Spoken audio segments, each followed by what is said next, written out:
മകനെ, എൻ്റെ വാക്കുകൾ ശ്രദ്ധിക്കുക, എൻ്റെ മൊഴികൾക്ക് ചെവി തരിക. അവ നിൻ്റെ ദൃഷ്ടിപഥത്തിൽ നിന്ന് മാഞ്ഞു പോകാതിരിക്കട്ടെ. അവ നിൻ്റെ ഹൃദയത്തിൽ സൂക്ഷിക്കുക.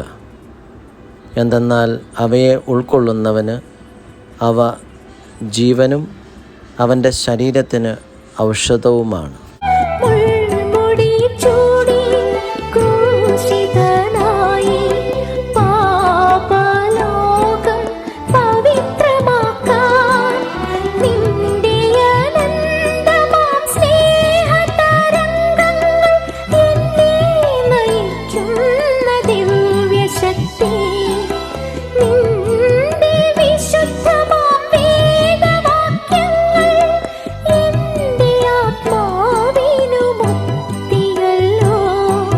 സ്വീകരിച്ചാ